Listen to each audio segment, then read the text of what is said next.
Hindi nga pala pumasok sa trabaho ang Diyosawa, kaya naman pinampisahan ko na nga agad sa kanya ang pag-aayos dito sa dingding namin. May nahingi nga pala kaming plywood doon sa nagsisira ng bahay, kaya naman imbis na mabulok ay ikakabit na nga agad namin dito sa dingding namin. Hindi pa nga namin afford ang bumili ng maraming plywood o isang plywood dahil mas uunahin pa nga namin yung pangangailangan namin. At dahil mapapakinabangan pa naman yung plywood ng kapitbahay ay ikakabit na nga lang namin. Para naman kahit pa unti-unti ay nauumpisahan na nga rin namin yung gusto namin gawin dito sa bahay. Kung napapansin nyo nga mga mi ay maganda nga tignan yung dingding namin dahil sa pintura. Ilang years na nga rin pala yung pintura na yan pero maganda pa rin. Ang kaso nga lang talaga ay sira-sira na nga yung dingding na yan. Bulok na nga talaga. Kaya naman punong-puno nga kami ng kortina dito sa bahay dahil yung dingdingan namin ay puro sira-sira na. Kaya nga gusto ko na magka-double walling para hindi na nga halata na pangit yung dingding namin. At para na nga rin matanggal ko na yung mga kortina dahil dyan nga dumadami yung mga lamok. At isa nga sa magpapaganda sa double walling mga mi ay wallpaper. At sigurado ako na napakaaliwalas nga tignan kapag purong wallpaper nga yung mga dingding nyo. Anyways mga mi, ayan nga pala yung dingding namin. Nabutas na nga siya sa may baba. Gusto ko nga sanang ipaayos sa Diyosawa doon sa labas yung dingding namin. Ang kaso sabi niya ay okay nga lang daw yan dahil titibay yan kapag ikinabit na nga yung isang dingding. At dahil mabilis lang naman niya akong mapaniwala ay for the go. Anyways, kung nakikita nyo nga nakadamit yung Diyosawa ko mga mi, ay pinagdamit ko nga yan. Ikaw ba naman kasi mag-edit ng puro sticker? Hindi ka ba naman mapapagod? By the way, minarinate ko na nga pala tong karne. At syempre, wag nyo na nga rin kalimutan, mekos-mekos nyo na nga yan. Tinanong ko nga muna ang Diyosawa kung pwede ko nga bahawakan tong karne dahil baka bawal.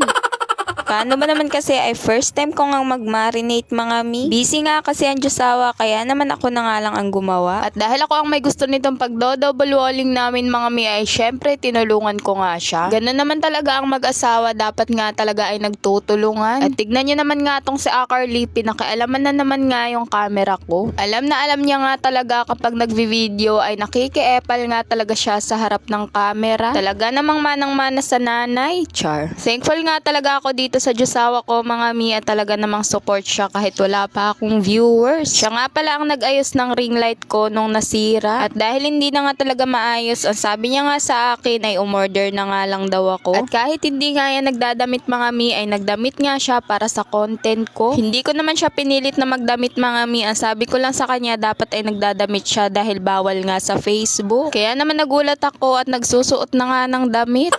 After niya nga palang maidikit yung mga dingding mga mi, inalis ko na nga muna itong mga kalat dito sa may sofa. Sisikip na nga pala ang bahay namin kapag andito yung sofa sa loob. Kaya naman inilabas na nga lang namin mga mi para nga maibigay na sa kaibigan ko. At sakto nga talaga ang pagdating nitong phone holder ko dahil nagsushoot nga ako. Kaya naman ikinabit ko na nga agad siya mga mi para magamit ko na. And after naman nun ay dali-dali na nga ako naglinis dito dahil parang binagyo nga itong bahay namin. Konting story time na nga lang muna tayo mga mi. Nung time nga pala na nagkaroon ako ng trabaho ay hindi na nga ako nakakapag-content. At bali doon pa nga yun sa una kong page na binura. At ang sabi nga sa akin ng Diyosawa, bakit daw hindi na ako nagbablog? Ang sabi ko nga sa kanya ay tinatamad nga lang ako dahil pagod ako sa trabaho. Iba nga naman kasi talaga kapag nasa bahay ka lang ay nakakapagbahay serye ka. Hindi ko rin naman pwedeng i-content yung trabaho ko dahil bawal nga mag-cellphone sa trabaho. Kaya naman nung nag-absent ako ay dali-dali na nga rin akong nag-shoot at nag-upload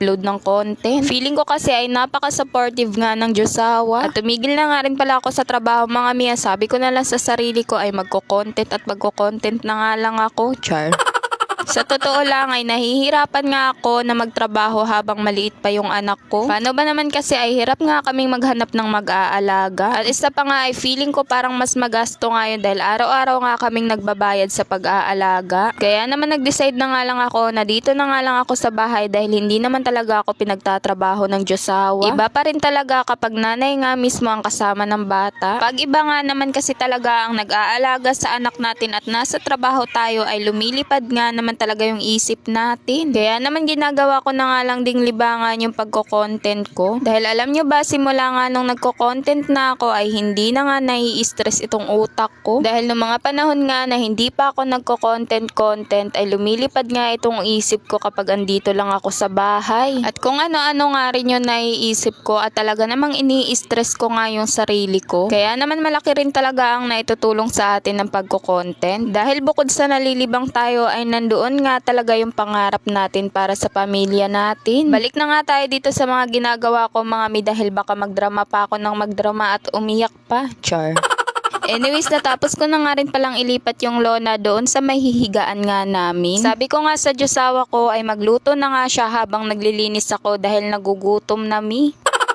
Nakapagsaing na nga pala ako kaya naman ulam na nga lang yung lulutuin niya. Dito ko na nga lang inilagay yung lamesa sa may bandang pintuan namin. Dahil doon sa pinagkuhaan ko ng lamesa at sofa ay doon ko na nga lang inilagay yung kutsyon namin para doon na nga yung higaan. Para naman gilid na gilid nga yung higaan namin at hindi gaanong kita sa may pinto. At para na rin dikit na dikit nga yung kutsyon namin sa may dingding. Inilagay ko na nga rin lahat ng tutupiin ko sa may kutsyon dahil naglilinis nga ako doon sa may pintuan banda. Buti na nga lang talaga at natuyo na nga itong mga basahan. Yung acrylic ko naman ay magaling na nga pala kaya naman maligalig na nga ulit. After ko naman maglinis doon sa may hihigaan nga namin ay dito naman nga ako sa may bandang pintuan. At syempre dahil puro alikabok nga yung sahig namin ay ano pa ba ang gagawin? Malamang ay magwalis ka, wag kang pabigat. Char. Kung napapansin nyo nga yung usok sa may labas ay nag-iihaw nga pala yung Diyosawa ko. Dahil nag-request nga pala ako ng inihaw na ulam. Ang sabi niya nga sa akin ay prituhin na nga lang daw namin. Kaso sabi ko gusto ko nga yung maitim kasing itim niya. Char.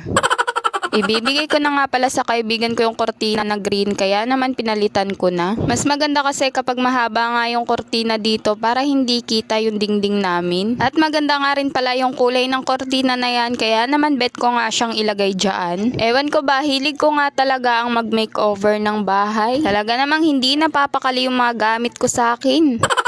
O diba, ang ganda nga talaga ng kortina na yan. Kaya naman kahit ang pangit na nga na itsura niyan dati ay nilabhan ko nga talaga yan para magamit ko. Ito na nga pala yung ulam namin at malapit na nga maluto. Kaya naman nagmamadali na nga rin akong matapos tong mga ginagawa ko. Habang nagluluto pa nga ang Diyosawa ay tinutupi ko nga muna tong mga nilabhan ko. Para naman sulit na sulit nga talaga yung pagkilos ko at wala ng kalat. Sabi ko nga sa Diyosawa ay tapusin ko lang tong mga ginagawa ko dahil ayoko nga kumain ng makalat pa yung bahay. Konti lang din naman tong tutupiin ko dahil natuyo na nga yung iba nung nakaraang araw. At ito na nga pala ang final look ng aming munting bahay. Didikitan ko pa nga ng wallpaper yung dingding na yan at inaantay ko pa nga yung order ko. Nagpapatugtog nga pala kami ng mga oras na yan mga mi at hindi ko na nga lang ipaparinig sa inyo dahil baka ma-copyright pa tayo. O siya mga mi, hanggang dito na lang. Maraming salamat sa panonood.